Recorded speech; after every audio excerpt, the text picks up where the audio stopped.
মেয়েরা ঈদের নামাজে আসবে, কে বলছে ওদের ঈদের নামাজ আছে? ওদের জন্য ঈদের নামাজ ফরজ না, ওদের জন্য জুমার নামাজ ফরজ না। আপনি কিসের জন্য ওদেরকে ঠেলে ঈদগাহে নিয়ে যাবেন? সহিহ বুখারীতে একটি হাদিস আমরা পাই, উম্মে আতিয়া রাদিয়াল্লাহু তাআলা আনহা উনি বর্ণনা করেন যে আমারানা রাসূলুল্লাহ সাল্লাল্লাহু আলাইহি ওয়াসাল্লাম আন নুখরিজাহুন্না ফিল ফিত্রি ওয়াল আযহা, ঈদুল আযহা এবং ঈদুল ফিতরে আমাদের নারীরা যারা আছে তাদের সবাইকে নিয়ে যেন আমরা ঈদগাহে যাই। এ ব্যাপারে রাসূল সাল্লাল্লাহু আলাইহি ওয়াসাল্লাম আমারানা আদেশ করেছেন। ইট ওয়াজ অ্যান অর্ডার। রাসূল সাল্লাল্লাহু আলাইহি ওয়াসাল্লাম আদেশ করেছেন স্পেশালি আল আওয়াতিক ওয়াল হুইয়াদা ওয়া যাওয়াতিল খুদুর, অর্থাৎ যুবতী নারীদেরকে, এমনকি মেনস্ট্রুয়েশনাল পিরিয়ড চলছে যেই বোনদের মাসিক চলছে তাদেরকেও যাতে ঈদগাহে নিয়ে যাওয়া হয়, তারাও যাতে ঈদের আনন্দ থেকে এই বারাকা থেকে মাহরুম না হয়।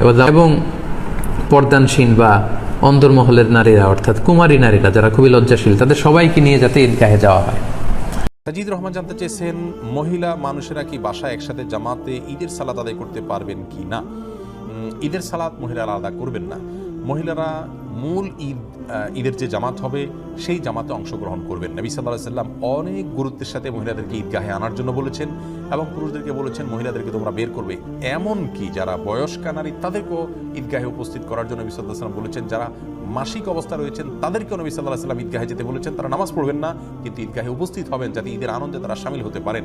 সেই সাথে যদি কারোর পর্দা না থাকে, নবী সাল্লাল্লাহু আলাইহি ওয়াসাল্লাম অন্য মহিলার পর্দার আশ্রয় নিয়ে তাকে যেতে বলেছেন, তারপরও যেতে বলেছেন। এত গুরুত্ব দিয়েছেন মহিলাদের ঈদগাহে যাওয়ার ব্যাপারে। 5 ওয়াক্ত নামাজ মহিলারা বাসায় পড়া উত্তম, কিন্তু ঈদগাহে মেয়েদের যাওয়ার ব্যাপারে নবী সাল্লাল্লাহু আলাইহি ওয়াসাল্লাম অনেক বেশি গুরুত্ব দিয়েছেন এবং সেখানে নামাজটা উদ্দেশ্য নয়, আনন্দের শামিল হওয়া উদ্দেশ্য।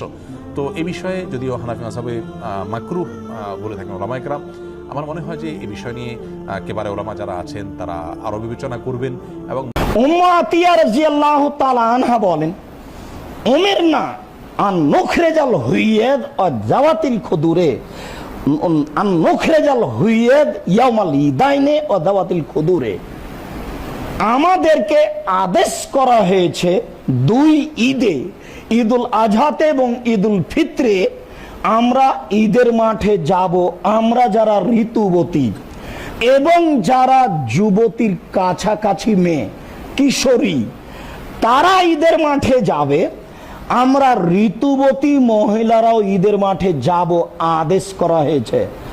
ভালো মহিলা তো ঈদের মাঠে যাবেই, ঋতুবতী কিশোরীকে ঈদের মাঠে যেতে হবে জরুরি। 5 ওয়াক্ত সালাত বাড়িতে পড়া ভালো, জুমার দিনে মসজিদে যাওয়া ভালো, ঈদের মাঠে মহিলারা যেতে বাধ্য। 5 ওয়াক্ত সালাত মহিলা